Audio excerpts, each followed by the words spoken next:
Good morning, colleagues, excellencies. It's a great pleasure and honor to receive you here at the African Union.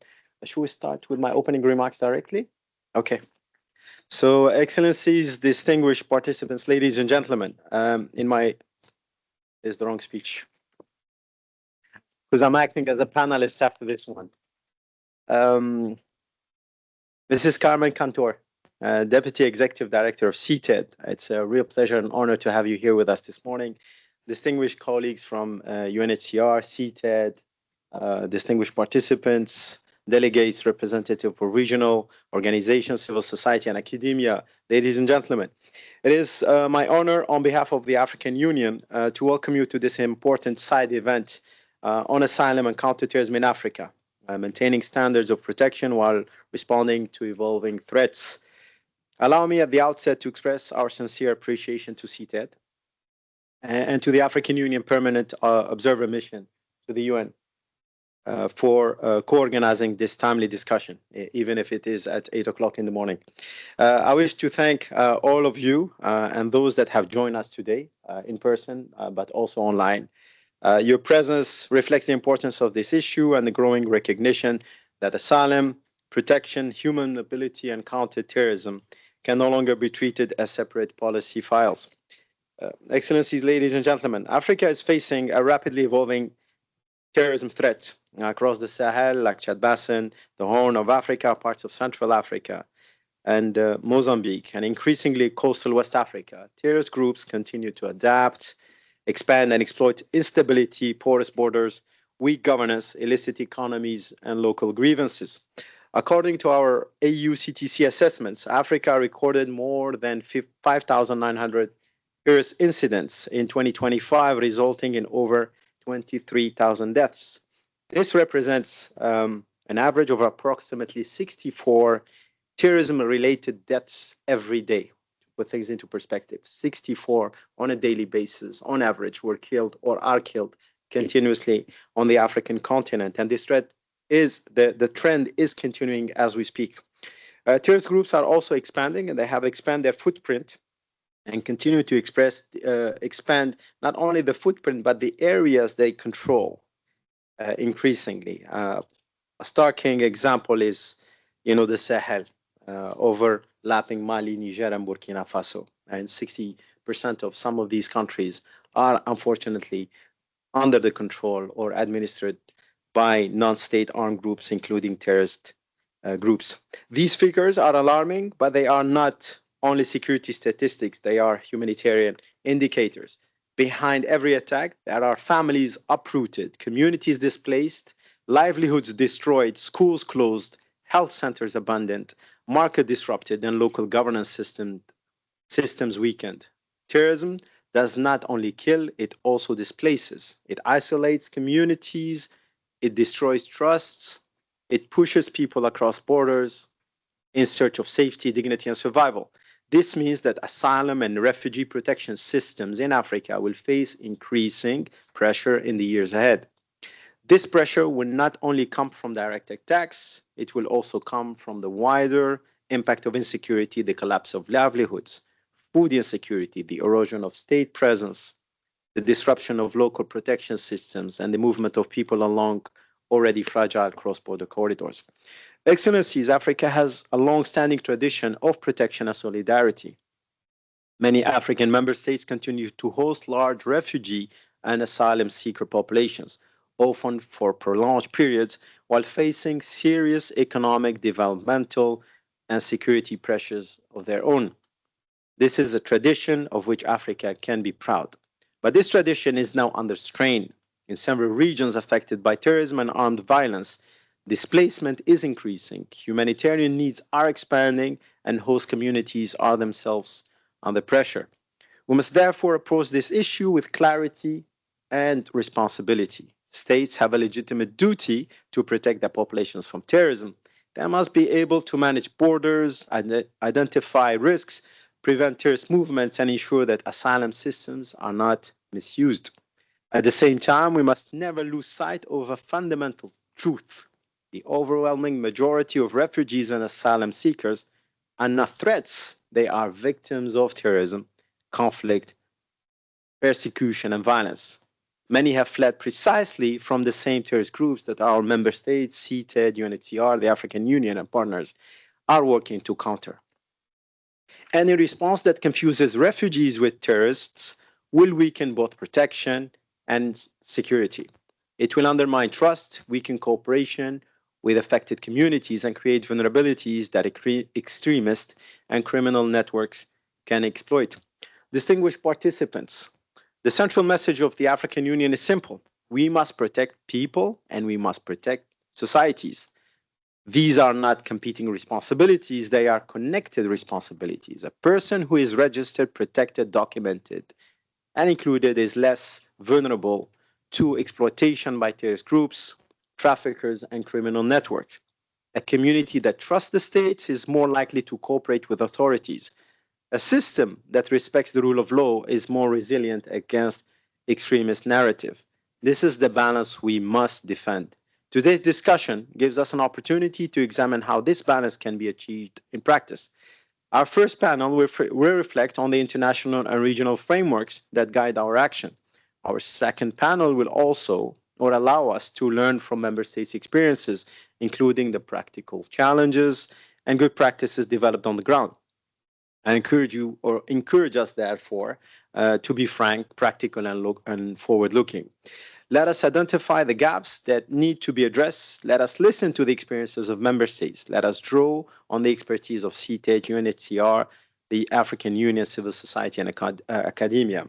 And let us leave this room with a clearer shared understanding of how African member states and partners can respond to evolving terrorist threats while preserving the long-established principle of refugee protection. On behalf of the African Union, once again, I wish to thank CTED and the permanent mission here for organizing this event, and also for all participants for making this exchange possible. I wish us a productive and substantive discussion. I thank you. Over to you, moderator.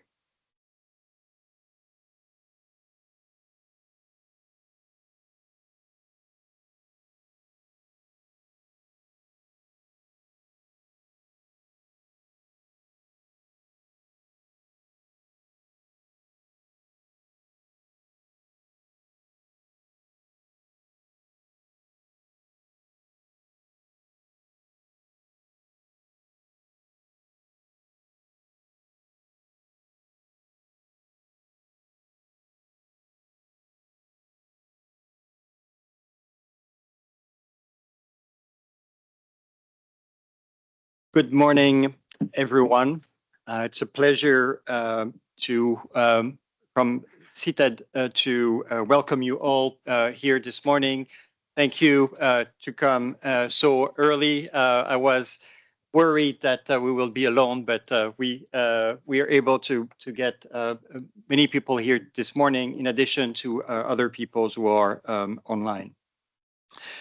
I think that Mr. Lallali put the question on the table very well.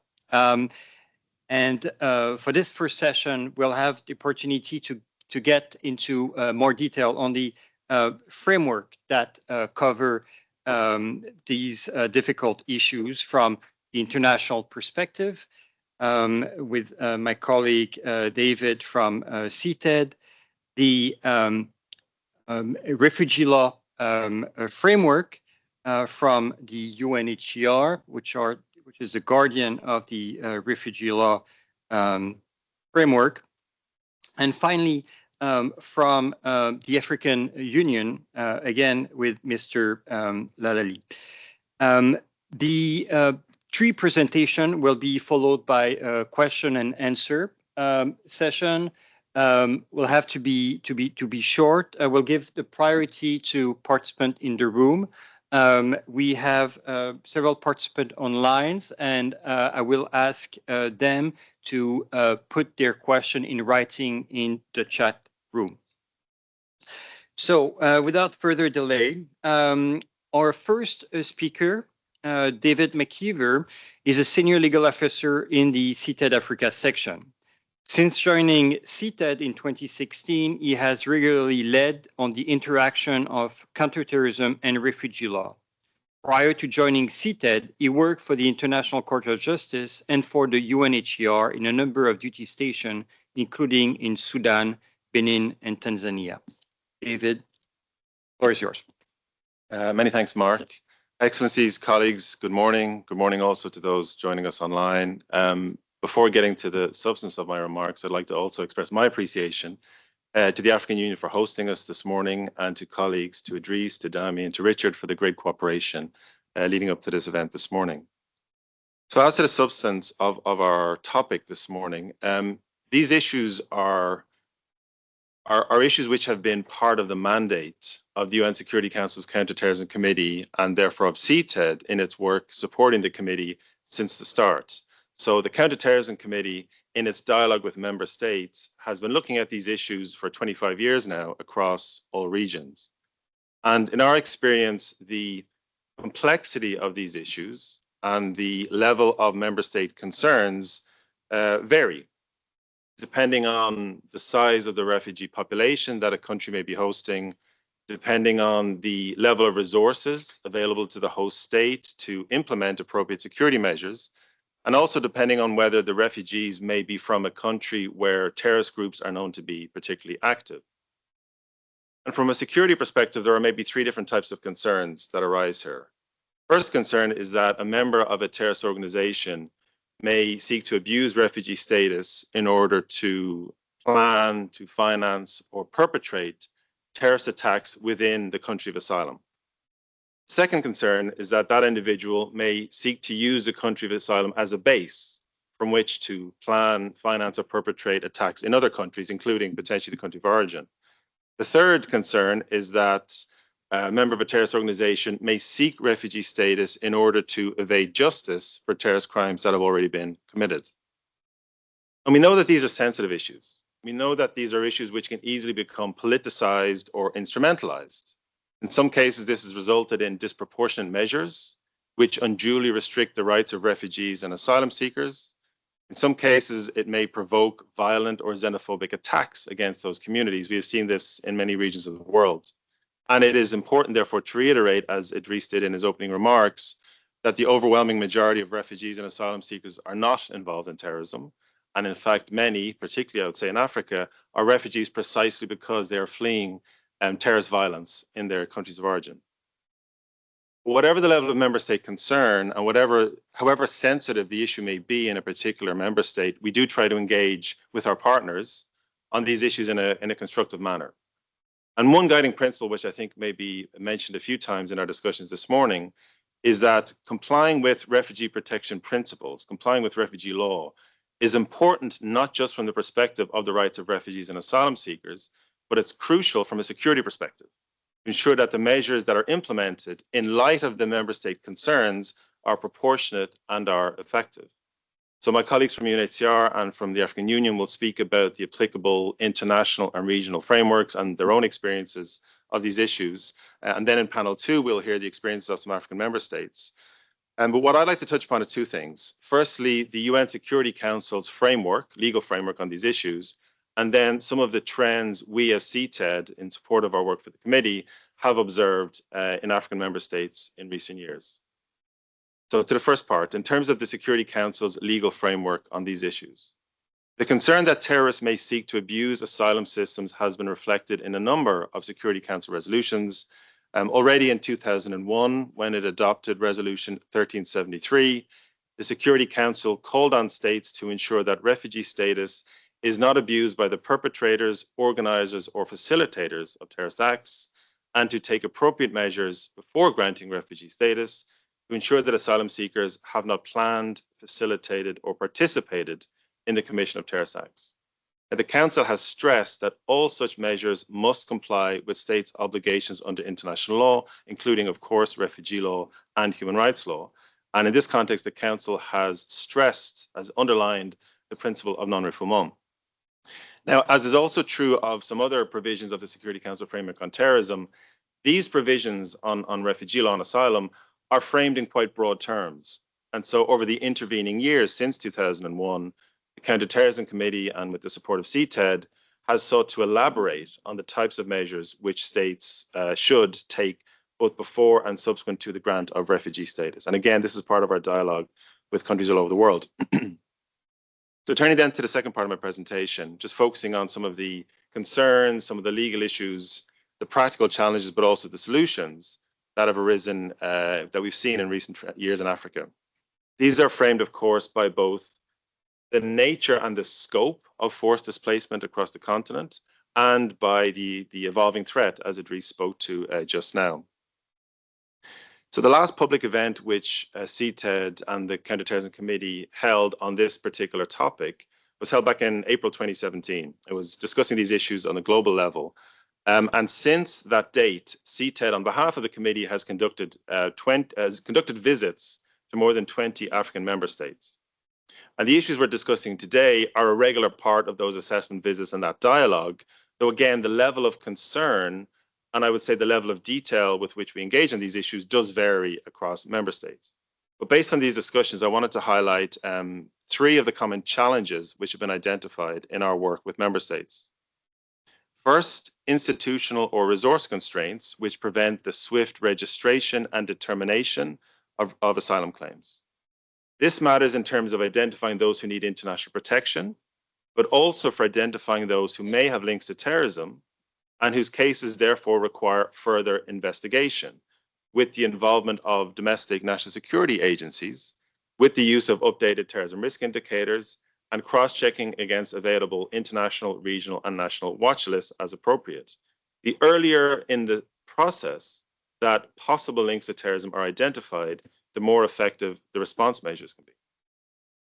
A second challenge is that we know that refugee law provides that where an individual has been involved in certain types of criminal conduct, including potentially terrorism offences, he or she cannot be granted refugee status. These are known as the exclusion clauses, and they serve an important function within refugee law. But in its work with member states, the Counter-Terrorism Committee has noted that some domestic laws on exclusion from refugee status depart from international refugee law in some important ways.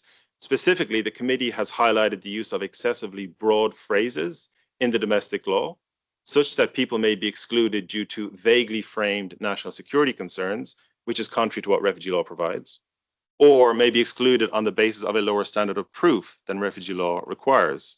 And this, to pick up the earlier point, can lead to disproportionate responses to what are often valid security concerns. The third point is a related one, which is that some states are reported to have carried out summary removals of asylum seekers or refugees on the basis of national security threats. And when we discuss these cases or these reports with member states, our point is not to deny that states retain sovereign control over their borders, but rather to underline that refugee law does allow for lawful removals on the basis of security concerns, but it stipulates the parameters, the precise criteria for doing so. And again, this is not just important for refugee protection. We have often made the point at CTED that summary removal due to suspected involvement in terrorism without detailed investigation of the case, it can actually be counterproductive from a security perspective.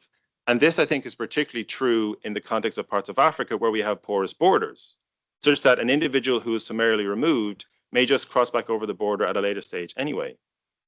So if a state is removing someone because of suspected links to terrorism, but doing so without fully investigating the case, so as to identify possible links to other individuals or other groups, or without sharing its suspicions with international partners, or without exploring potential criminal proceedings respect to the suspected terrorist conduct, ultimately this will not help address the threat.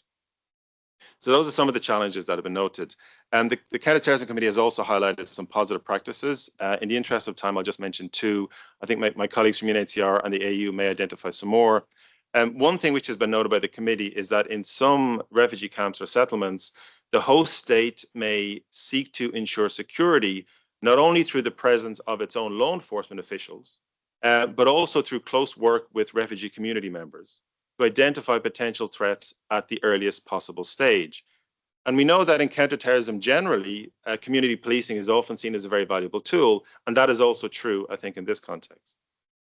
Another positive measure which the committee has noted has been the establishment within the domestic body that is responsible for determining refugee claims of a security committee comprised of officials from different bodies who can be given specific training on the legal, evidentiary, and practical issues that arise in those cases where a person seeking refugee status has suspected links to terrorism, thereby strengthening the capacity of that state to identify possible threats and address them in a proportionate manner. Excellencies, colleagues, to conclude, I mentioned at the start that these issues have been part of the mandate of the Counter-Terrorism Committee for 25 years, and so there are relevant practices, both positive and negative, which CTED can draw upon in our dialogue with member states, and I've mentioned a couple of those. But I think it's important to note here that the main legal instruments have been around for a lot longer. The UN Refugee Convention has been around for 75 years. The African Union Convention on Refugees has been around for almost 60 years. And if we think of situations in earlier decades which triggered large-scale forced displacement across Africa, the security concerns at the time may not have been framed as relating to terrorism per se. The concern may have been that refugee status was being abused by persons suspected of war crimes. But the point is that when it comes to addressing security concerns arising from forced displacement in a manner consistent with refugee law, consistent with human rights law, our partners have extensive experience which we can all draw upon. So I look forward to hearing from them and to the rest of our discussions this morning. Thank you. Thank you very much, David. You have been instrumental in putting refugee law in as a central topic in our office, especially in Africa. I would like now to welcome our second speakers. Mr. Sivanka Dhanapala is an international civil servant from Sri Lanka who has served with the UN system since 1992. Mr. Dhanapala has served predominantly within UNHCR, has served in different capacities at UNHU in New York and Geneva, and notable field operations, including posting in Cambodia, Bosnia-Herzegovina, former Yugoslav Republic of Macedonia, during the Kosovo crisis, Myanmar, Burma, and countries of the Afghanistan refugee situation, Afghanistan, Pakistan, and Iran. We're glad to welcome him, Mr. Dhanapala, this morning and to hear about his very relevant experience in the field. Mr. Dhanapala, the floor is yours. Thank you very much, moderator, and thank you so much for inviting me to here to speak on this very important topic. And really a big thank you to the Counter-Terrorism Executive Directorate as well as the AU for convening this. I think we want to really speak, and I think there have been echoes already from a dear speaker from the African Union, but also David, on the intersection between security and international refugee protection. And let me just maybe delve into it a little bit deeper and explain how it's anchored in the convention itself, the 1951 convention, which, as you mentioned, David, commemorates its 75th anniversary this year. In many parts of the world, insecurity resulting from conflict, from violence and crimes committed by extremist groups remains a defining feature, sadly, of daily life. It also continues to drive forced displacement on a very large scale. Africa is today the continent that is most affected, with more than 45 million forcibly displaced persons. And this is across regions such as the Sahel, the Lake Chad Basin, Democratic Republic of Congo, where we see conflict, instability, and increasingly climate-related pressures continue to uproot millions of people and place considerable strain on host states and communities.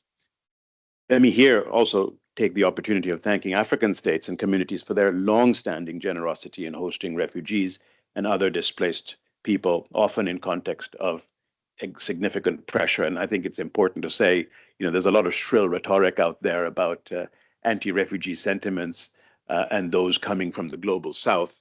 I think it's important to say that the vast majority of African refugees are hosted by African countries. And similarly, that generosity is quite significant. Against this background, really just to highlight 4 key considerations. First, security and the protection of refugees are best understood as complementary goals. And this is very much going to some of the points outlined by David. Our experience at UNHCR shows that security and protection are best served through an integrated approach. Ensuring access to safety and protection for those in need contributes directly to safeguarding the security of host countries and communities. In practice, however, security concerns often prevail over humanitarian and protection considerations. There is that politicization also. This is reflected, for example, in restrictive border policies that limit access to territory through physical barriers, visa requirements, or interdiction measures. Such approaches rarely achieve their intended objectives, I have to say.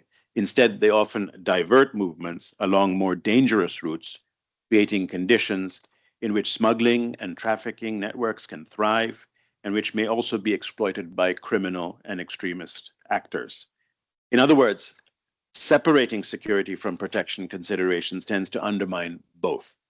Effective responses require recognizing the interdependence and mutually reinforcing nature of these objectives rather than treating them as competing priorities. Second point, international refugee law provides a solid legal framework that addresses both security and protection concerns. The question of how to reconcile these objectives is not new. The 1951 Convention relating to the status of refugees was developed in a full awareness of security realities, and I think you touched on this, David. From the very outset, it recognized that refugees flee insecurity and that host states may face security pressures, and that governments have a legitimate responsibility to protect their communities. So I think there was an anticipation of some of these issues when the convention was drafted. And the convention reflects on this balance. It provides protection to those fleeing persecution, conflict, and violence, notably the principle of non-refoulement, which protects individuals from being returned to situations where they face serious harm. At the same time, it includes specific, very specific provisions that address security concerns. And these include, in particular, one, the exclusion provisions in Article 1F of the Convention, which ensure that individuals responsible for serious crimes do not benefit from refugee protection. Two, the obligation of refugees and asylum seekers to respect the laws of the country, Article 2. And three, provisions allowing for the expulsion of refugees on the grounds of national security or public order, and this is Article 32, as well as narrowly defined exceptions to non-refoulement subject to strict safeguards in individualized assessment. And that's Article 33, subsection 2. Not taking into account, of course, some of the deviations from that and the broad kind of definitions that David was also talking about. Taken together, these provisions, however, constitute a system of checks and balances. They enable states to address security concerns effectively while preserving the integrity of asylum and ensuring that those in need of protection are not denied it. And for example, because they are wrongly accused of terrorism. This balance is particularly critical in situations of large-scale displacement caused by armed conflict. And maintaining the civilian and humanitarian nature of asylum is essential for both protection and for security. Where combatants cross borders alongside civilians and are not identified and separated, refugee settings may become exposed to recruitment, to criminal activity, and other risks, with serious consequences for both the displaced populations as well as the host communities. So good practice in this regard includes establishing mechanisms that bring together security and law enforcement actors to ensure that combatants and fighters who may be arriving alongside civilian populations can be identified as quickly as possible. In a number of operations, this has involved coordinated screening and identification arrangements at or near border entry points undertaken by host authorities with the support of UNHCR, peace missions, humanitarian partners, and others, enabling the prompt separation of combatants and the preservation of the civilian and humanitarian character of asylum. Third point, the effective implementation of these checks and balances requires functioning asylum systems. And I heard your point earlier talking about the resources issue, and sometimes these asylum systems are not working at optimum levels. In practice, this means systems that are capable of receiving new arrivals of persons seeking international protection, 2, registering them, 3, referring them to appropriate procedures, and finally, ensuring fair and efficient determination of their claims. Strong asylum systems serve both protection and security objectives. They allow states to know who is on their territory and to distinguish at an early stage between those who need international protection, those who do not, and those who may pose a risk that requires appropriate measures. UNHCR works in close partnership with states to strengthen national asylum systems, supporting the development of fair and efficient legal frameworks, procedures, and institutions. A key focus of this cooperation is to support the implementation of the built-in checks and balances of international refugee law in a way that allows security concerns to be addressed fully within the frameworks of international protection standards. This includes supporting protection-sensitive border management systems with safeguards to preserve access to asylum while also allowing authorities to identify and respond to potential security risks. In this context, it is essential to ensure that refugees are not penalized for irregular entry when they present themselves without delay to the authorities. Penalizing irregular entry can deter individuals from coming forward, and that potentially leads to irregular or clandestine situations that are not in the interests of host states. And here, good practices include 1, the reception and orientation by border officials trained on security, refugee protection, and human rights. 2, prompt referral to asylum procedures. And 3, effective registration systems, including the use of biometric tools where appropriate. Equally important is cooperation between asylum authorities and security services, each acting within their respective roles and responsibilities. And such cooperation enables the identification of individuals who may fall within the exclusion clauses, you referred to this also, or require specific security-related measures while also safeguarding against wrongful denial of protection. A concrete illustration of this kind of cooperation is the Lomé Dialogue, launched in March 24 by Benin, Burkina Faso, Côte d'Ivoire, Ghana, and Togo under the leadership of the government of Togo and with UN support.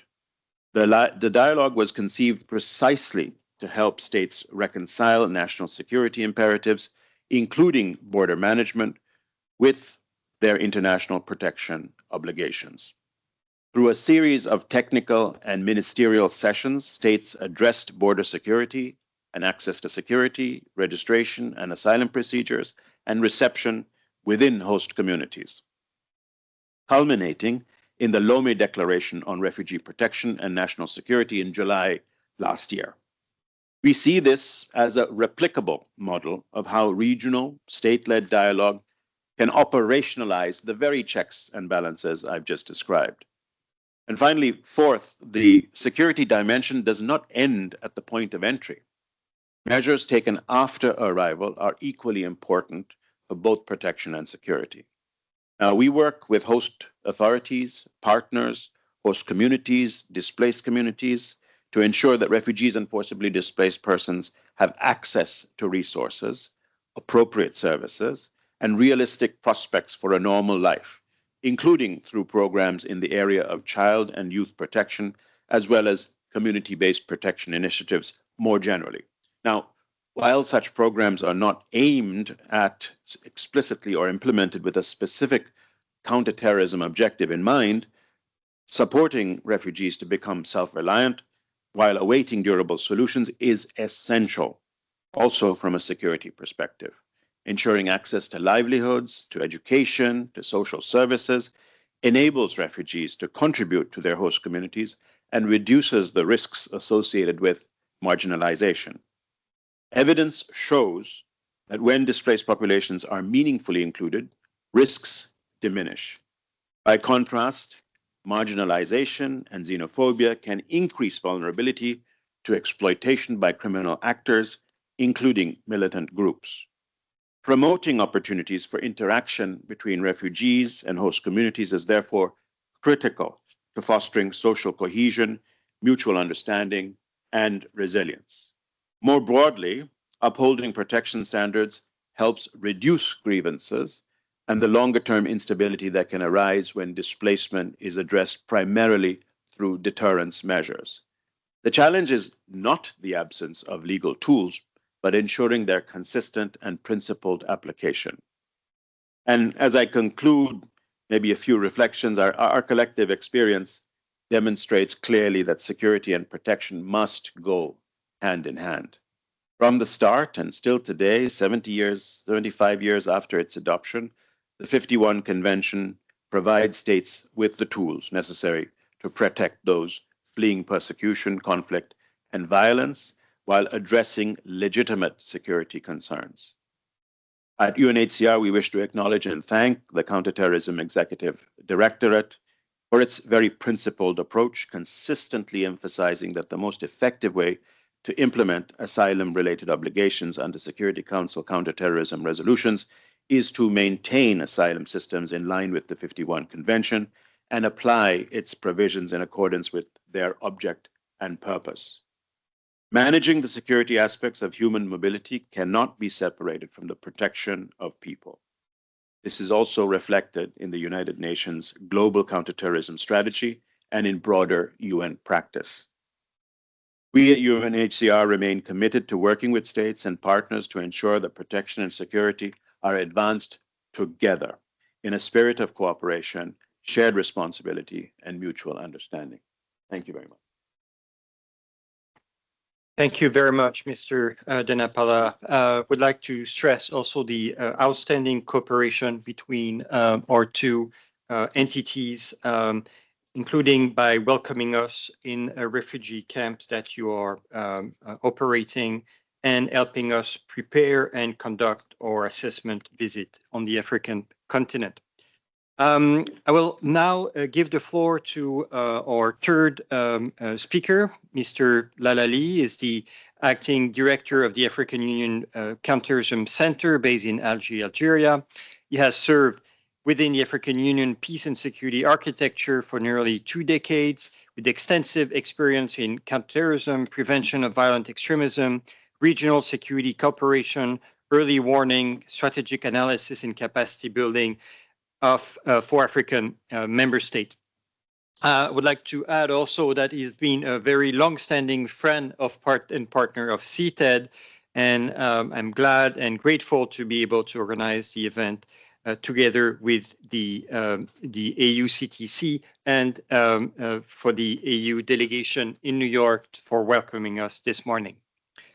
Idriss.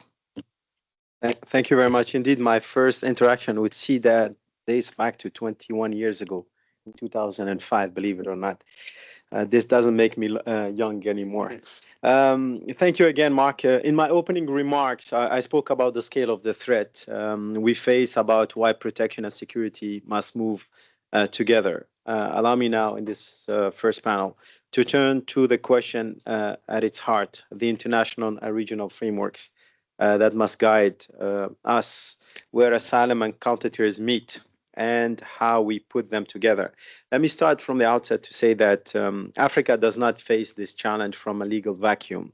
Over a century or half a century, as indicated by David, we have built a body of law that already tells us how to hold protection and security together.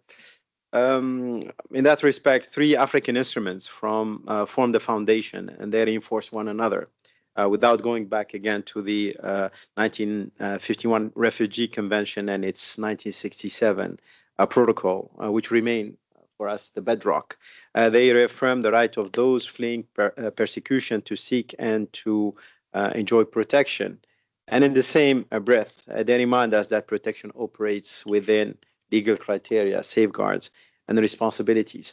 At our level, the African Union level or the African level, the 1969 OAU Refugee Convention remains one of the most far-sighted refugee instruments anywhere in the world. Drawing on our own hard experience, it widened the very definition of a refugee to capture those fleeing conflict, external aggression, occupation, and even seriously disturbing public order. That matters more today than ever because it recognizes a truth this continent knows well. People are displaced not only by persecution aimed at them as individuals, but they are also, considered as such and should be considered as such in cases where collapse of security happens around them. This, unfortunately, is the current environment in many parts of our continent, which is exactly what terrorists are producing or terrorism is producing in Africa. Alongside it stands the 1999 Convention on the Prevention and Combating of Terrorism, which sets some obligations on member states to deny safe havens to anyone who plans, finances, facilitates, or commits a terrorist act. And in between these two instruments sits one that deserves to be at the very center of this conversation, the Kampala Convention, the African Union Convention on the Protection and Assistance of IDPs or internally displaced persons in Africa, adopted in Kampala in 2009, and which entered into force in 2012, is the first and still the only legal, I would say, binding regional treaty in the world dedicated to internally displaced people. It is distinctly African answer to an African reality, and it speaks directly to the way terrorism actually moves through our societies. Here is why it belongs in this discussion about asylum. Terrorism and violent extremism always, and in most of the cases, displace people inside their own countries, long before anyone reaches a border. By the time a family arrives at a frontier to seek asylum, their displacement usually begins months, sometimes even years earlier at home. The Kampala Convention governs precisely that earlier, largely, and often too invisible phase. And it does so in ways that matter for security as much as for protection. It expressly recognizes displacements caused by generalized violence, terrorism included. It sets clear duties to protect and assist the displaced wherever they are, in camps, in informal settlements, and in host communities that quietly absorb so many of them. The convention also points out or points us further still towards durable solutions, safe and voluntary returns, local integration, or relocation in dignity. This is terrorism. Displacement that drags on for years with no horizons and no resolutions feeds the very grievances and discrepancies that recruiters exploit. When we help people rebuild their lives, we close the door through which the next phase or wave of violence would otherwise walk. And this is a serious cause of concern in many of the camps that we have growing in Africa. And I think Africa hosts indeed some of the largest refugee camps in the world. For the Kampala Convention, let us see the asylum counter-terrorism relationship as it is in reality. Not a single moment at a border crossing, but a continuum, preventing displacement, protecting the displaced, managing movement, extending asylum across borders where it becomes necessary, and finally resolving displacement for good. These instruments do not pull one against the other. They are different expressions, I would say, of a single African commitment to dignity, to security, to protection, and to the rule of law. The challenge is indeed to turn the principles into practice, to make these instruments work under pressure in the places where they are actually tested, at remote borders, in overstressed asylum offices, in displacement sites, and in refugee areas, in police stations, and even in courtrooms. That is where capacity, coordination, and safeguards decide whether the law means anything at all. Four safeguards, at least from our perspective and our own experience, make the difference. First, screening must be individual, evidence-based, lawful, and subject to due process. Second, exclusion clauses must be applied with real care and real professionalism. They must rest on evidence, on legal standards, and on competent procedures, never on suspicion or conviction. And I think, stereotyping is also one of those issues we are still struggling with. Third, non-refoulement must hold. This is a line we protect precisely because it is under constant pressure. And this is one of the, I would say, main points that 1373 focuses on the non-refoulement principle. Fourth, humanitarian action must be shielded. To fight terrorism by starving its victims of aid would be to lose our way altogether. None of these happens by accident. It calls for harmonized laws, clear institutional mandates, information sharing protocols that respect privacy and human rights, and officials trained to understand both the security risk in front of them and the protection duty they carry. Above all, it calls for cooperation between institutions that too often work in silos or separate silos. The threat does not respect those silos, neither can our response. And I don't think we can allow ourselves the luxury of still continuing to work in silos. This is where the African Union can make a practical contribution, in particular my center. And I want to be concrete about how we can do that. First, on legal and policy harmonization. The center currently helps member states bringing their CT legislation into line with the African and international standards or protection standards. So these frameworks reinforce one another rather than collide. And we're working closely also with the ICRC, for instance, in training practitioners, security practitioners, intelligence officers in the respect of international humanitarian law. And we've been running this program for, I think, 3 to 4 years in a row. And currently we're working on a, I would say, an aide-mémoire or a small booklet that operators and officials or security officials can put in their pockets and, to remind them on the principles of IHL. Second, through our work on humanitarian or human rights compliance counterterrorism, because in the long run, nothing that lacks legitimacy proves effective. Third, through our assessment missions and capacity building programs with member states and regional economic communities. The center helps identify the real gaps in national systems, in screening, in risk assessment, in interagency coordination, in information sharing and referrals, including the gaps that leave displacement affected populations exposed. Fourth, through our work on national counterterrorism strategies and on fusion centers and interagency cooperation.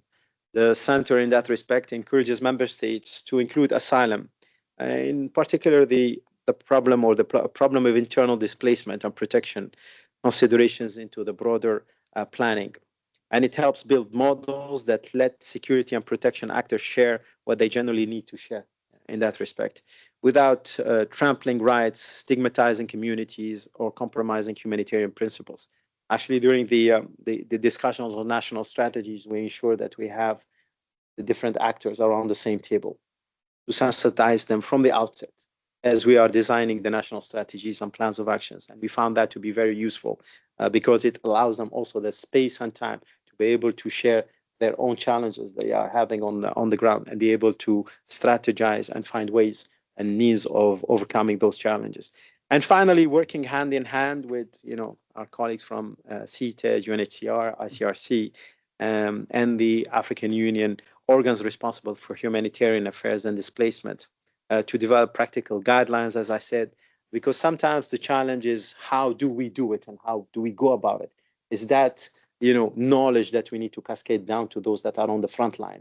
And this is where we're trying to make an impact in order to make it easier for them, to do their work, both from the protection side, but also the duty to, to protect and safeguard those populations. The objective is not about turning asylum and displacement systems into instruments of security. On the contrary, it's about making those systems strong enough, fair enough, and credible enough to protect the people who need protection while denying cover to the few who would exploit it. Excellencies, ladies and gentlemen, if Africa's experience has taught us one thing, it is this: security measures that respect human rights are not weaker for it. They are stronger. Measures that earn public trust are more sustainable. And I think the war for the next 10 years or 15 years would be a war of ideas and regaining the trust of our communities, because this is where terrorists are able to make headway. This is where terrorists are registering successes. This is how terrorists are able to not only occupy territories, administer territories, but also increase adherence to their way of doing and gradually replacing and acting as the de facto state. So that trust building, I think, is where we need to be spending more of our efforts to ensure that we have communities that are immune from this, I would say, radical discourse, but also immune from these attempts to replace our states by new non-state, I would say, armed groups controlling these territories. In that respect, let us put aside once and for all the false choice between protecting people and protecting our societies from terrorism. Our task has never been actually to choose between any of these. It is to build institutions, the safeguards and the cooperation that allows us to honor both at the same time and without apology. We stay ready as African Union Counter-Terrorism Centre, also, and our colleagues from the Commission, stand ready to continue this work shoulder to shoulder with our colleagues on the high table, and other stakeholders that have a role to play in respect of their mandates. That every partner, especially those partners that are committed to really getting that proper balance between, protecting our societies, protecting asylum seekers and refugees, but also ensuring that the refugee and asylum system is not being exploited by terrorist groups. Thank you very much. Thank you very much, Idriss, for presenting the clear leadership role that the EU have shown on this difficult topic. And on this, I note in particular the Kampala Convention, which is, as you noted, is the only such regional instrument. We'll now turn to the Q&A session, conscious of the time. So if there is some people who want to ask a question online, please type your question now on in the chat room. And we'll start with a participant in the room. You have questions for our panelists, please. And if you can introduce yourself.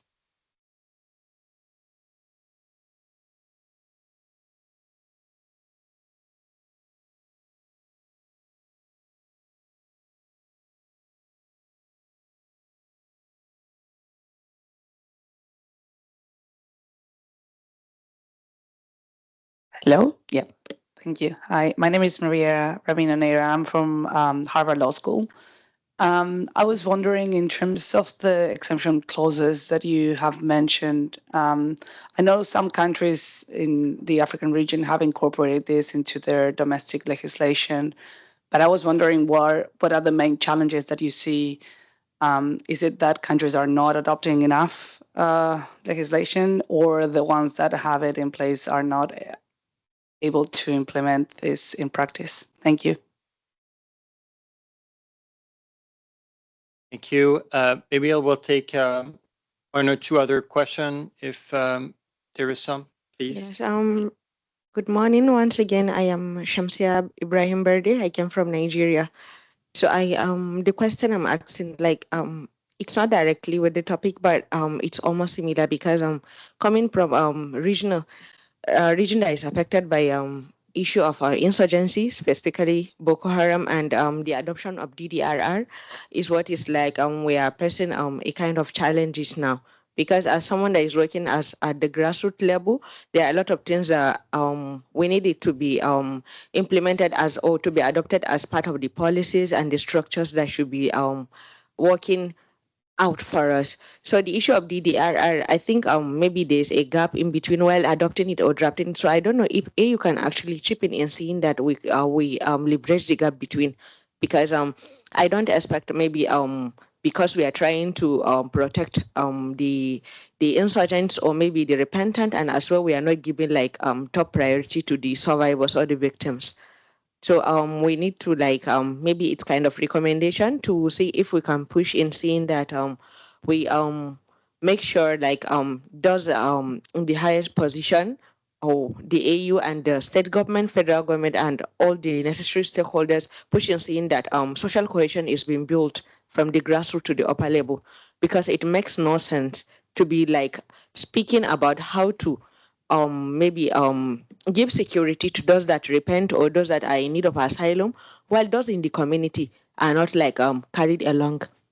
This will lead to rebellion in the sense that I might not feel happy. Someone that took part in an act that maybe my parents were killed is now being like reintegrated, given some kind of support and maybe some kind of cash to start living his life alone, while I am here dealing with the trauma and nobody is there for me. So I think this is my concern, and I hope that it will be put into consideration. So because I'm speaking for all of the Nigerians, because this is our major concern actually. Thank you. Thank you very much for your question. Maybe one last question. Yes, I would like to ask. We all know that the youngest generation is under the threat. If you could just introduce yourself, please. I'm sorry. Yes, I'm saying I'm just covering file of West Africa and Sahel. So what we know that the youngest part of population, and that's the largest part of population in Africa, and they are very, very under threats of becoming radicalized because there are no opportunities for work, for socialization, environment is not secure. So my question is, if you are also in your considerations targeting audiences, because it's different to work with different audiences, and what we want that they stay in the right side, because if they are being radicalized, and it's harder to get them back or even impossible. So yeah, the question when you are talking about educational informative matters, if you consider that youth audience is the one that is the key audience. Thank you.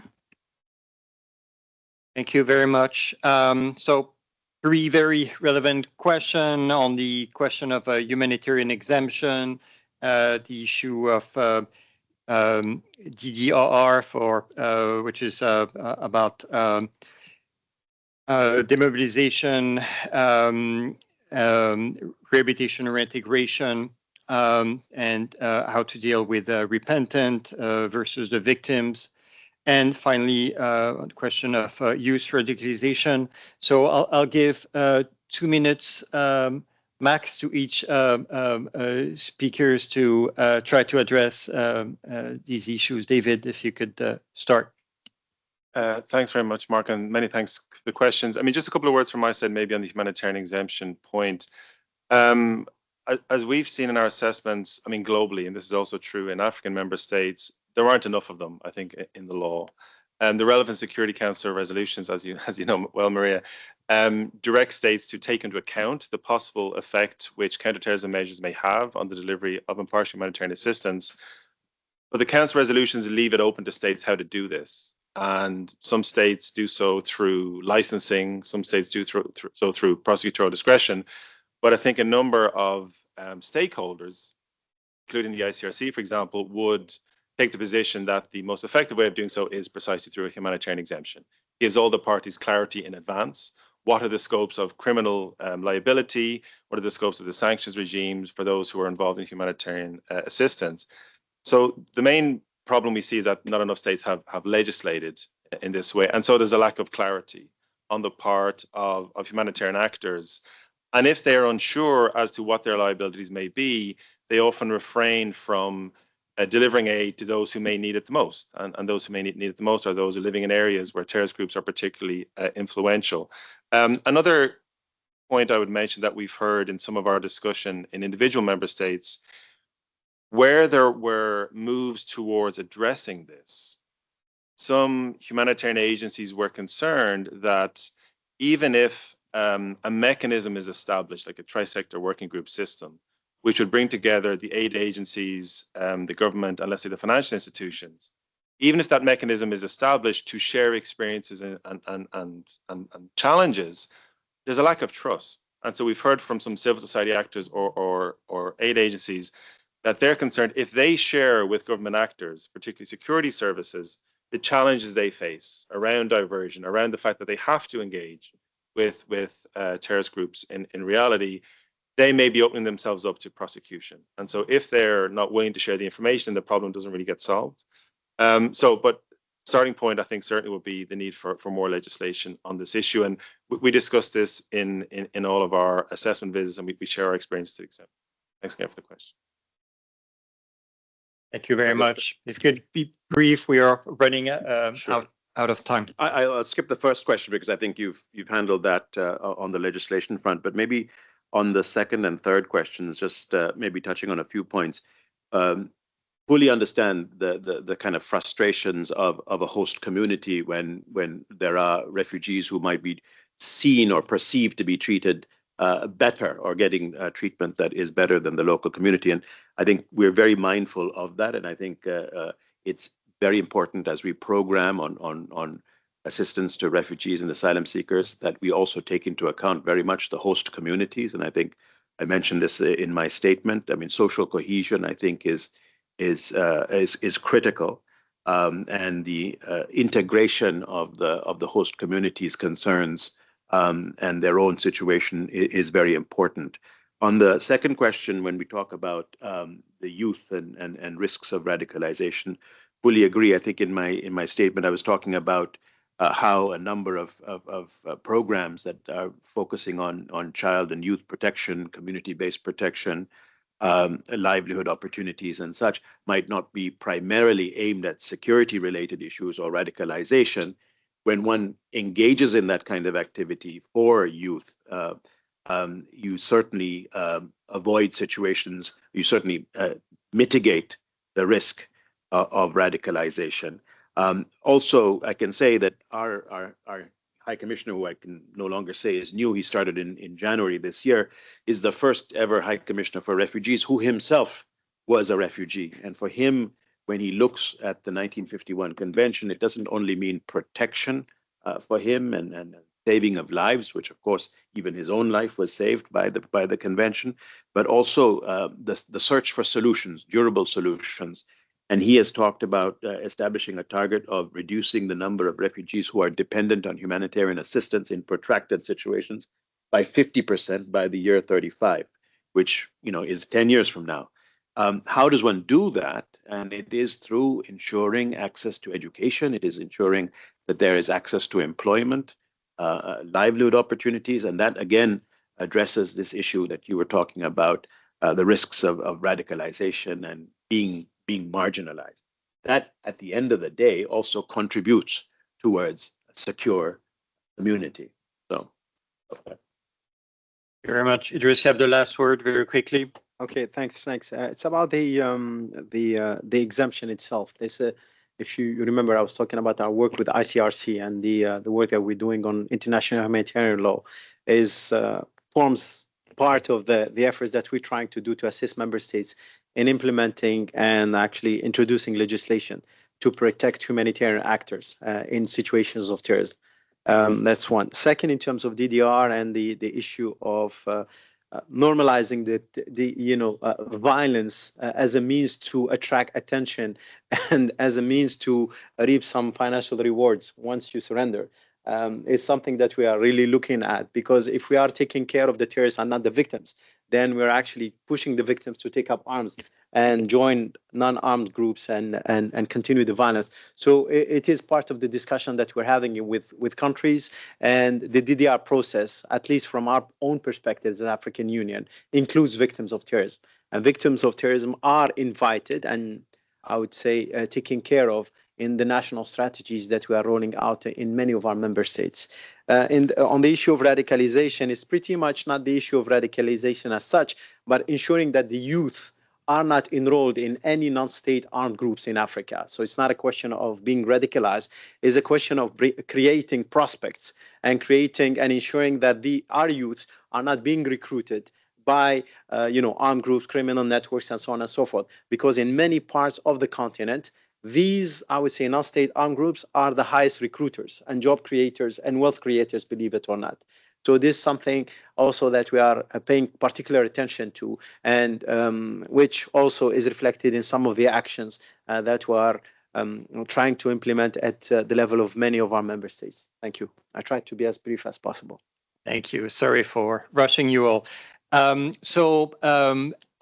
now close our first session and invite the panelists and the moderator from our second panel to come to the front. Thanks.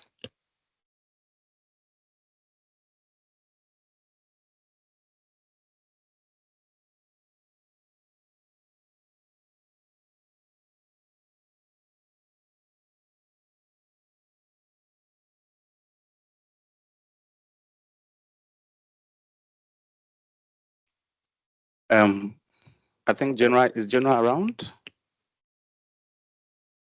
That's Colin, right?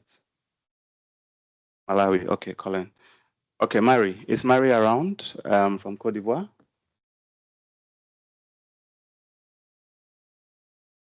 Yes. Supposed to be from Cote d'Ivoire, Ghana, and then Malawi. It's quite unfortunate. Mark and his colleagues have taken all our time, and there was actually also a session taking place at 10 that all of us also have to be around. So, but of course, we can't obviously also deny the member states who are actually at the receiving side of these asylum seekers the opportunity to express themselves and also to give some time to our CTED Deputy Director to be able to also close the session for us. And so my name is Dr. Richard Appel, and I work as a systems analyst for the African Union Counter-Terrorism Centre. And I'm here to moderate this session with some very important personalities from African Union and United Nations member states on the issue of member state perspective on the nexus between asylum and then counterterrorism. I mean, we all, for example, know that, and that threat has been exposed largely by Idriss and then David and then other colleagues that have already spoken about the complex threats that security present in terms of the asylum and terrorism.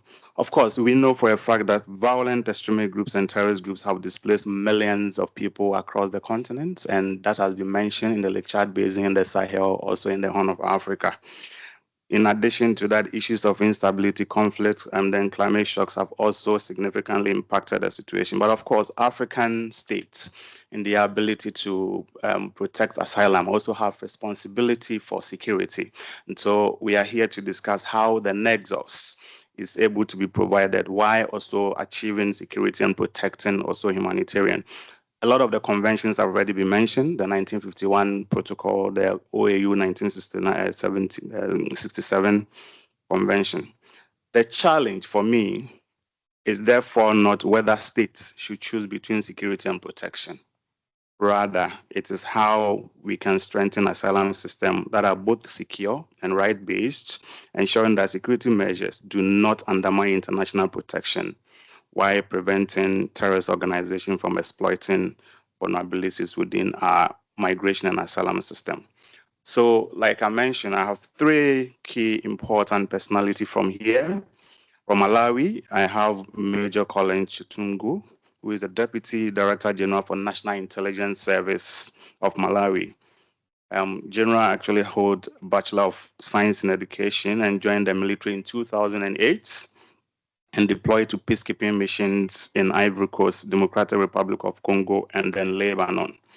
Then from Cote d'Ivoire, I also have Dujen Marie Kao, who is a career diplomat and also a minister counselor at the permanent mission of Cote d'Ivoire to the United Nations. And then the third, I have here Major General Dr. Tim Bata Bana, who is a career infantry officer within the Ghana Armed Forces and currently working as the director of Ghana National Counter-Terrorism Fusion Center. And I must say that General, when he was leaving Accra, was Brigadier General, and after arriving here, became a Major General. So maybe we can give a clap to him. So on his promotion. So congratulations to that. So I will give the floor now to the representative from Cote d'Ivoire to give us his written submission on the best practices, the challenges Cote d'Ivoire face in terms of trying to balance security with asylum. Thank you. Merci beaucoup, Monsieur le modérateur. Alors, je vais m'exprimer en français. Alors, c'est un honneur pour moi de prendre la parole au nom de la mission permanente de la Côte d'Ivoire pour partager un peu l'expérience ivoirienne en matière de demande d'asile et de lutte contre le terrorisme. Excellences, Mesdames et Messieurs, la délégation de la République de Côte d'Ivoire remercie la direction exécutive du comité de lutte contre le terrorisme ainsi que la mission permanente de l'Union africaine auprès des Nations Unies pour l'organisation de cette importante rencontre consacrée aux interactions entre les systèmes d'asile et la lutte contre le terrorisme. Ce dialogue intervient dans un contexte où les déplacements forcés atteignent des niveaux sans précédent, tandis que les menaces terroristes continuent de peser sur plusieurs régions du monde et particulièrement en Afrique. Mesdames et Messieurs, la Côte d'Ivoire, située à la frontière des pays du Sahel, confrontée à l'expansion des groupes terroristes, accueille à ce jour environ 105 000 réfugiés et demandeurs d'asile en provenance principalement de ces pays du Sahel, ainsi que d'une trentaine de nationalités. Aussi, mesure-t-elle pleinement les défis que représente la conciliation entre la protection des personnes ayant besoin d'une protection internationale et les impératifs légitimes de sécurité nationale. C'est donc à juste titre qu'elle prend part au dialogue de Lomé sur la sécurité nationale et la protection des réfugiés qui a débuté en 2024 et se poursuit. Ce dialogue de Lomé, organisé sous l'égide du gouvernement togolais, en collaboration avec le Haut Commissariat des Nations Unies pour les réfugiés, implique le Burkina Faso, le Bénin, la Côte d'Ivoire, le Ghana et le Togo, avec la vocation d'inviter le Mali et le Niger en qualité d'observateurs lors de sa prochaine section ministérielle de septembre 2026. Notre pays, la Côte d'Ivoire, demeure fermement attaché au principe du droit international des réfugiés, notamment ceux consacrés par la Convention de 1951 relative au statut des réfugiés, son protocole de 1967 et la Convention de l'OUA de 1969. Ces instruments constituent le socle de notre politique nationale en matière d'asile. À cet égard, l'adoption en Côte d'Ivoire de la loi 20-23-590 portant statut des réfugiés traduit la volonté de la Côte d'Ivoire de renforcer son système national d'asile conformément aux standards internationaux.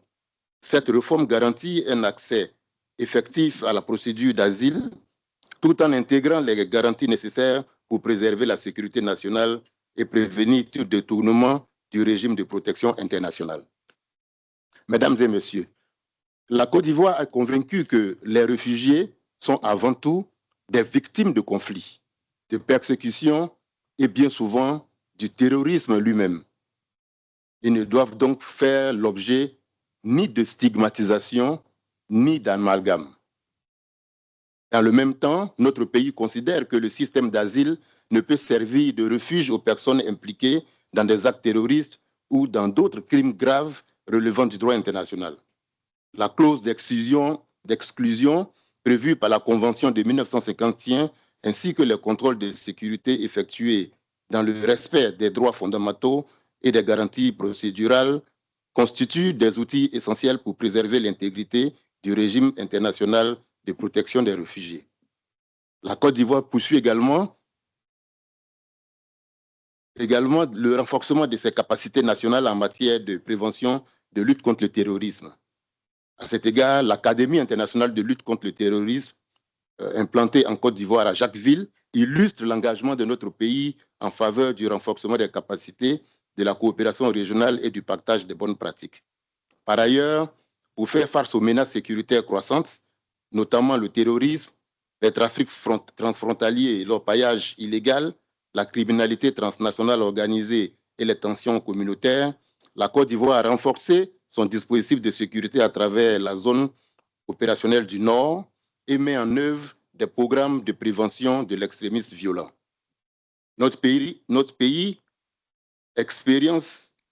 expérience démontre que la lutte contre le terrorisme ne peut produire de résultats durables sans une approche globale associant sécurité, développement, gouvernance, cohésion sociale et protection des droits de l'homme et lutte contre la pauvreté qui est le terreau de fertilité du terrorisme.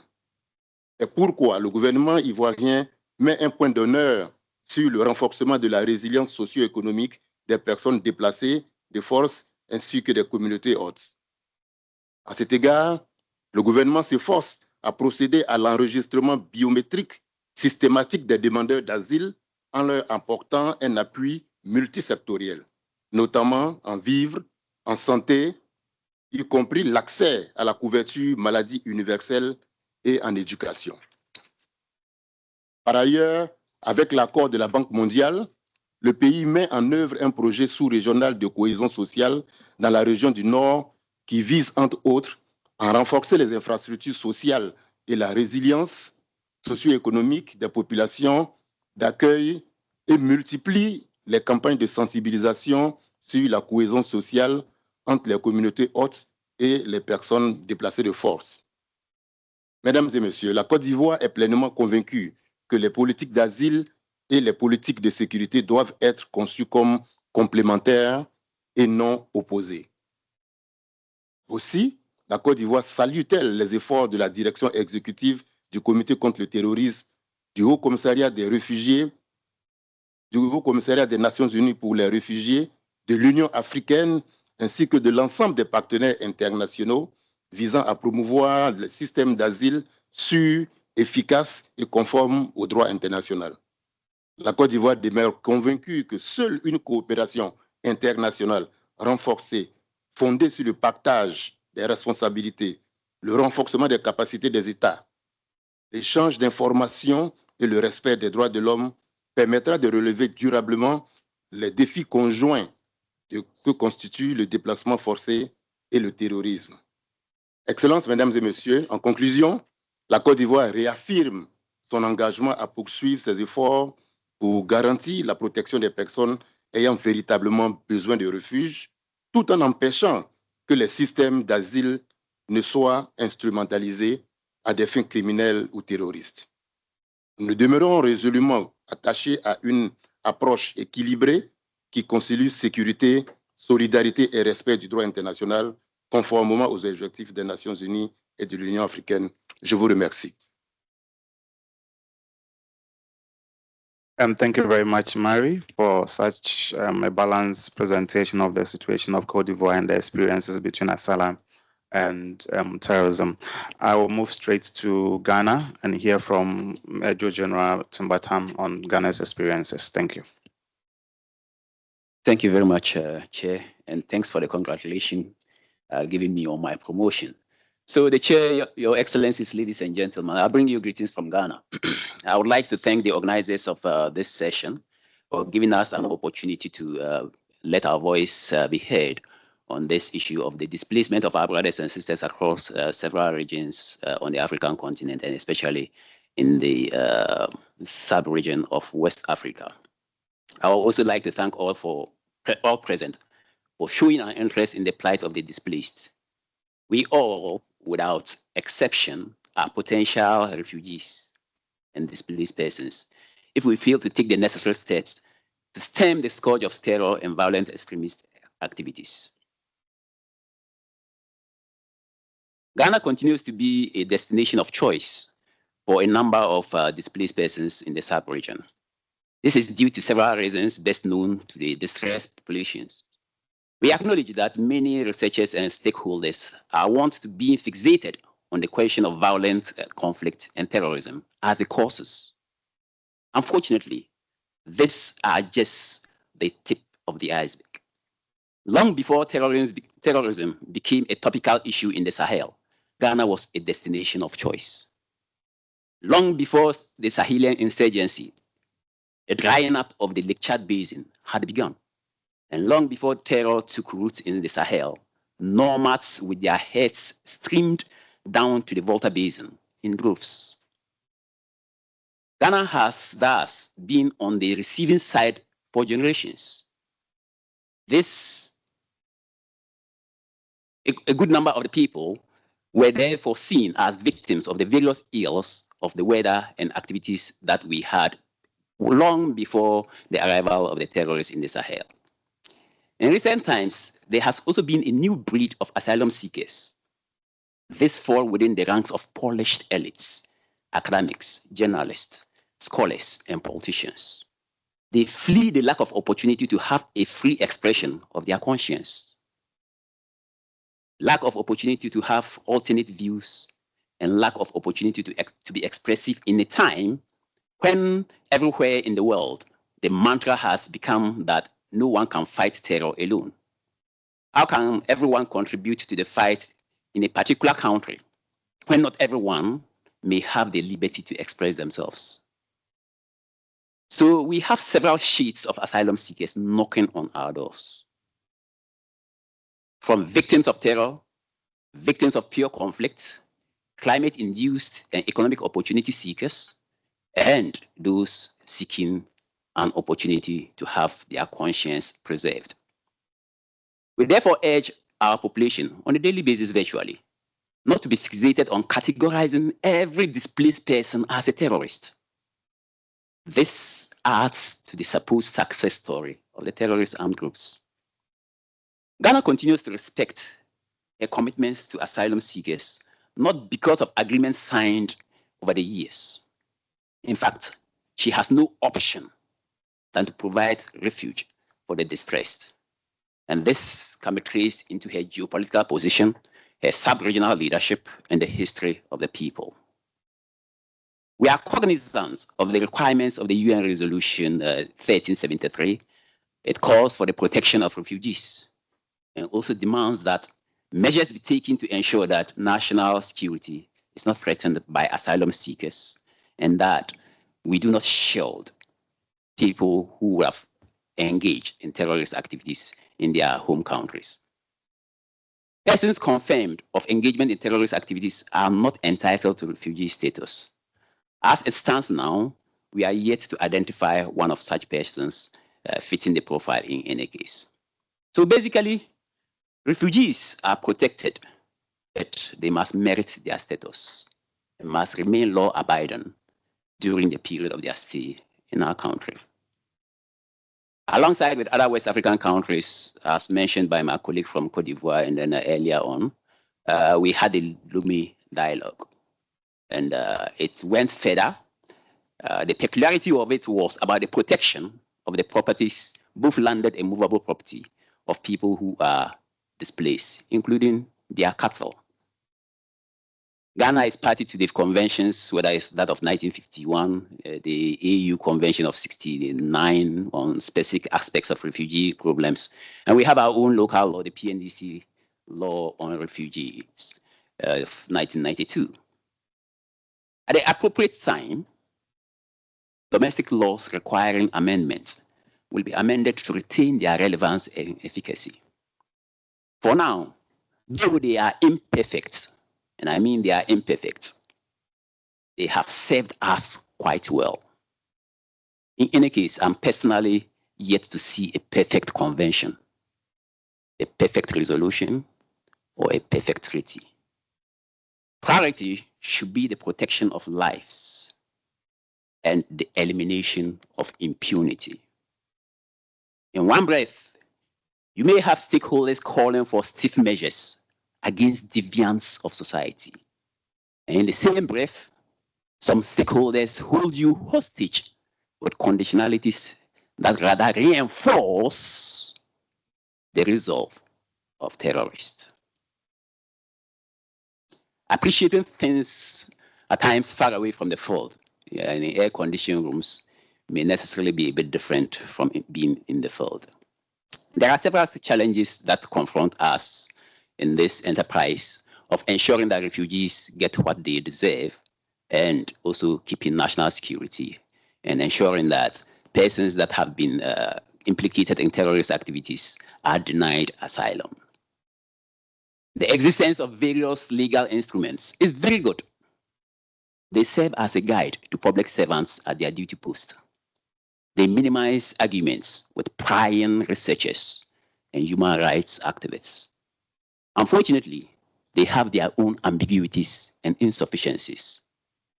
The humility to accept this state of affairs has been lacking in the main.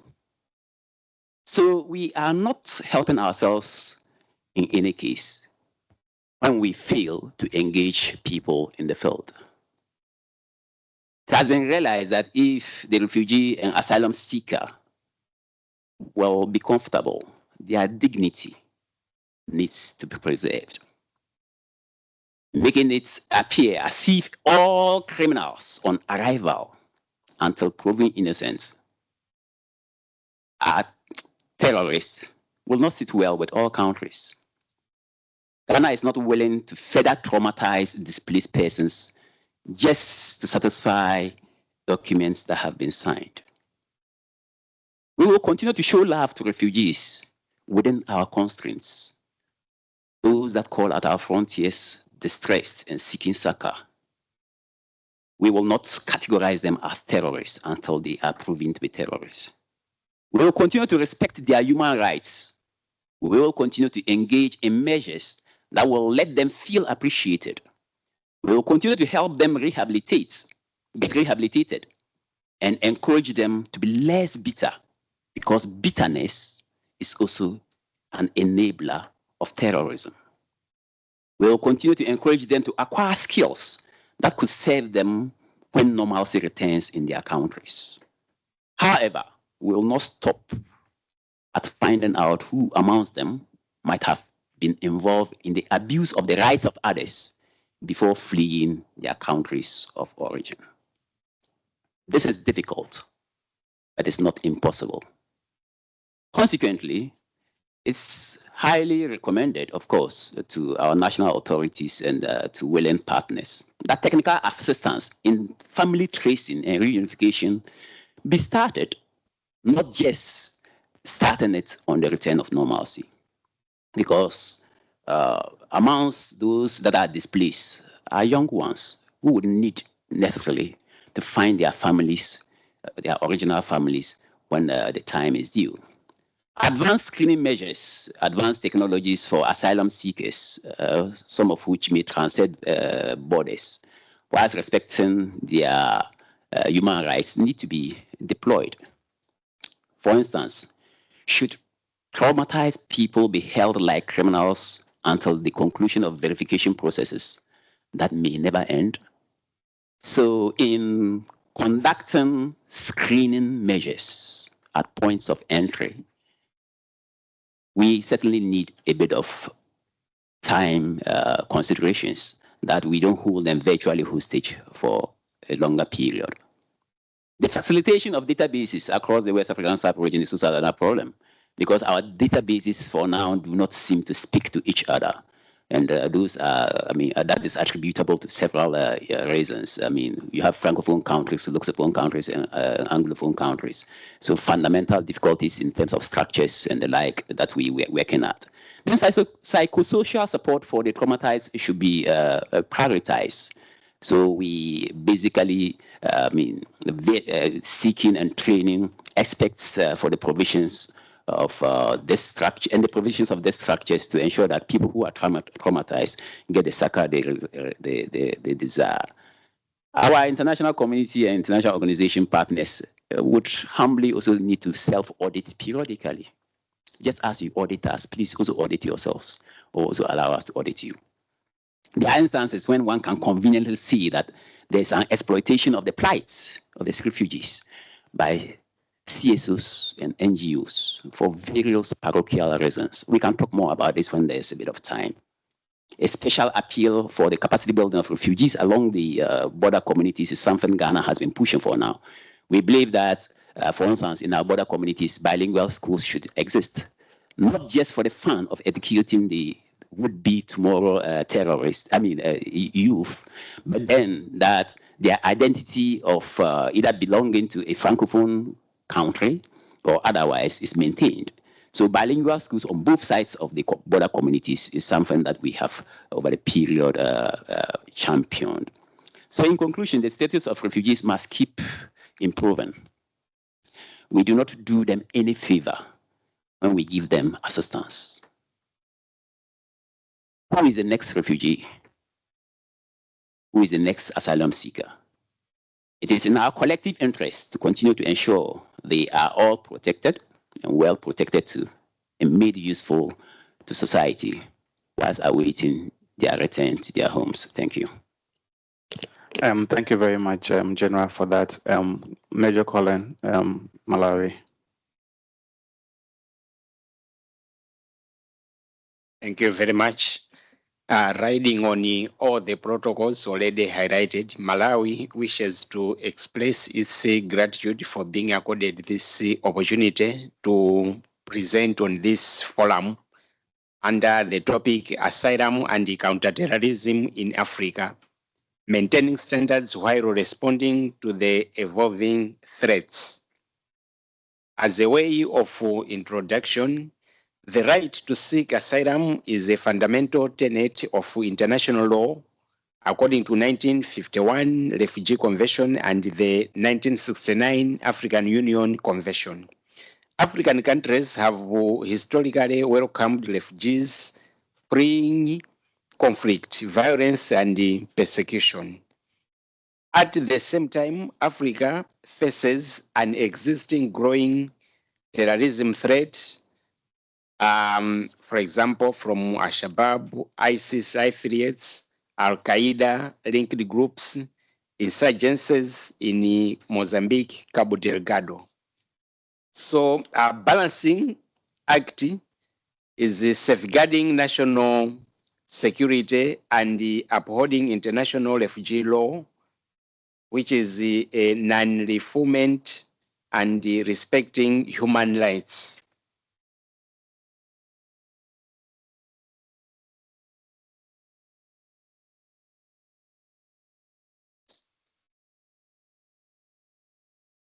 The slide changer is not, yeah.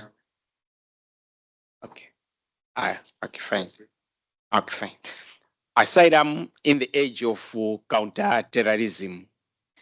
Terrorism in Africa has evolved significantly, and over the past 25 years, with most of the terrorist groups demonstrating increased adaptability and resilience, cross-border operations, online recruitment, and fundraising, etc., etc. There are valid fears that terrorists could enter countries disguised as asylum seekers or use refugee camps as recruitment grounds. However, majority of refugees are themselves victims of violence rather than perpetrators, but security agencies must still assess potential risks. Challenges facing African countries. 1, long and porous borders. 2, resource constraints. 3, identity verification difficulties. Most arrive without passports and national identity documents. And 4, some refugee centers, for example, Dzaleka refugee camp in Malawi, have become hubs of criminal activity such as human trafficking and smuggling. Now, maintaining protection standards while preventing abuse of asylum systems, Malawi's context. Malawi is a stable landlocked country in Southern Africa with a terrorism index of 0 and no recorded terrorist attacks. However, terrorism is evolving and Malawi remains exposed to indirect terrorism-related risks due to regional dynamics. It is located along a major migration corridor linking East, Central Africa, and Southern Africa. The humanitarian corridor can be exploited by individuals linked to terrorism and other transnational crimes. Available information suggests that Sunawa Jama in Mozambique and the Islamic State in Central African Province, in Uganda and the Democratic Republic of Congo, exchange information, resources, and logistical support between them. Although no evidence currently, Malawi may be used as a transit route for foreign fighters,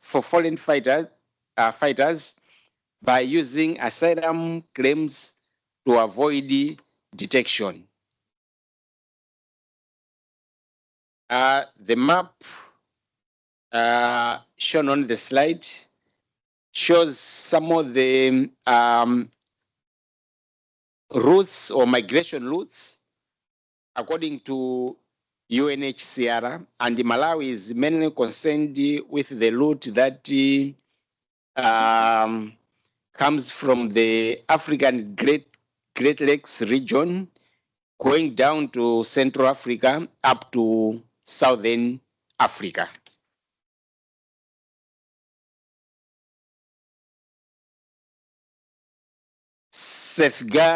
Safeguards against abuse of the asylum system.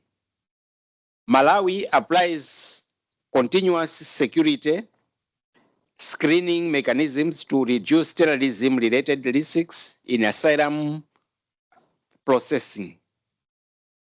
Initial registration and the collection of biometrics data, interviews, basic background checks, and the verification for suspicious cases and refugee status determination.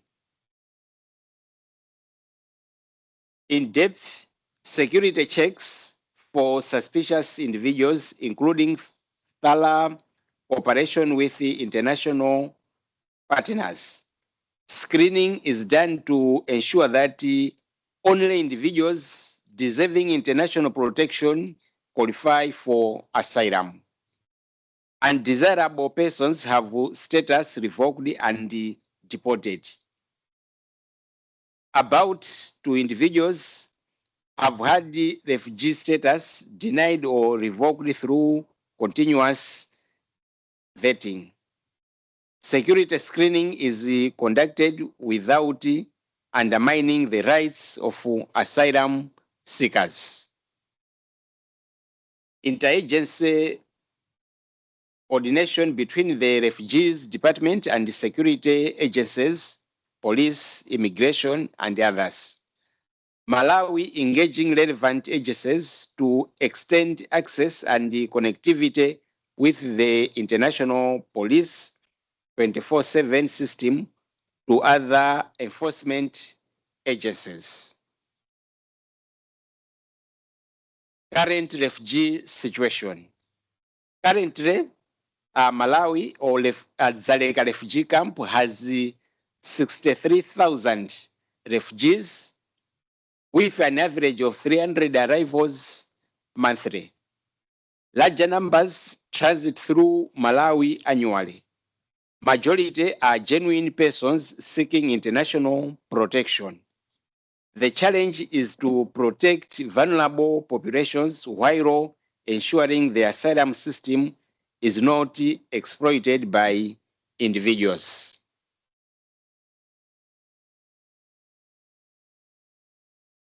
Now transiting to challenges faced, continuous vetting.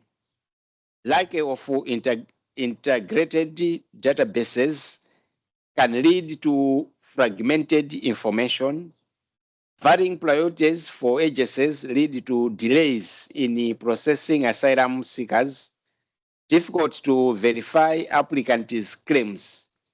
Delays in information sharing, receiving responses due to bureaucratic processes, etc., etc. Resource challenges, personnel, equipment, and others.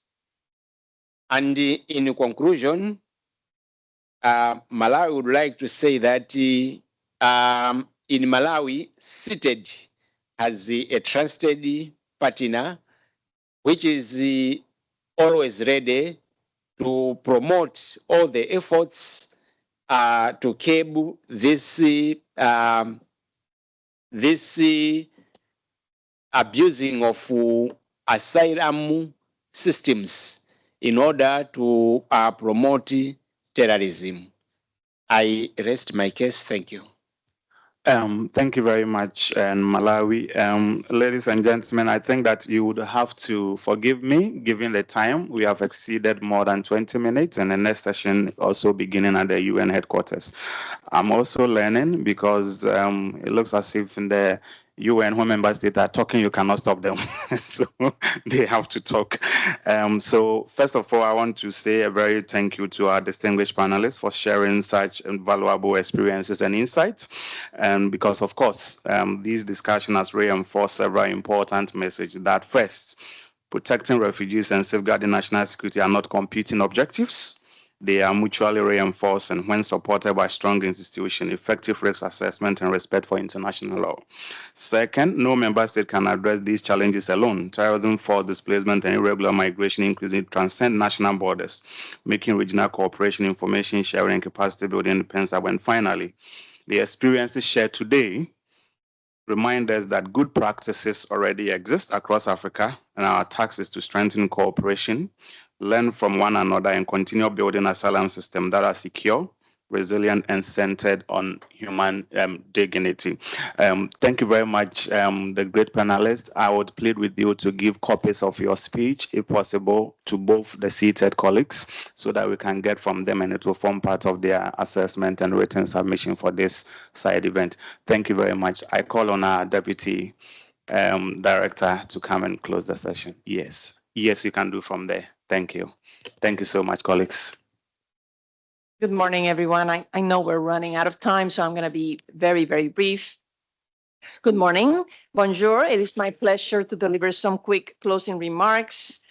First of all, I wish to express CTED's gratitude to colleagues at the AU mission for hosting us today and for the excellent cooperation coordinating this event. I would also like to express our gratitude to UNHCR and to representatives from Cote d'Ivoire, Ghana, and Malawi for their important insights today. Today, I wish to stress a point of perspective. We know that a number of African member states are facing increasingly complex threats from terrorist organizations. Groups affiliated with to ISIL-Daesh and to Al-Qaeda have made significant gains in West Africa and the Sahel and continue to pose substantial threats in Central Africa and in the Horn. We also know that the overwhelming majority of the almost 40 million refugees and asylum seekers in the world have no connection to terrorism and have fled their countries of origin to evade persecution. Indeed, in some contexts, it is precisely the violent actions of terrorist organizations that the refugees are fleeing to escape. This is not to downplay the important concerns which some member states have regarding possible security risk, nor it is to minimize the generosity which many African member states have shown in hosting large refugee populations. Rather, it is to emphasize the need for proportionate response measures. Across many regions, we have seen instances where exaggerated claims regarding the extent or nature of security threats posed by refugee communities can lead to measures which shrink the asylum space in a manner which is not commensurate with the practical realities. Today, I wish to make another point. Refugee law, both the international framework which UNHCR outlined and the regional framework to which the AU spoke, they both anticipate the possibility of member states' security concerns and provides for proportionate response measures. The Security Council has consistently observed that the two goals of countering terrorism and respecting human rights are not in opposition. They are and must be complementary. The same is true regarding refugee law. Establishing an effective system for registering and determining asylum claims is essential, both for ensuring standards of refugee protection and for identifying any possible security concerns at the earliest possible stage. Measures to facilitate refugee self-reliance in the country of asylum or to ensure the access of refugee youth to education are crucial both in ensuring standards of refugee protection and in reducing the risk that some members of refugee communities may fall prey to the narratives of terrorist groups. In conclusion, we have heard about challenges which member states continue to face in addressing security concerns while maintaining standards of refugee protection, as well as some good practices which have been developed. On behalf of the CTC and in partnership with UNHCR and the African Union, please know that CTED will continue to work with member states to address these challenges in a manner responsive to the evolving threat, which remains consistent with the long-established principles of refugee protection. Thank you so much. Merci. Have a great day.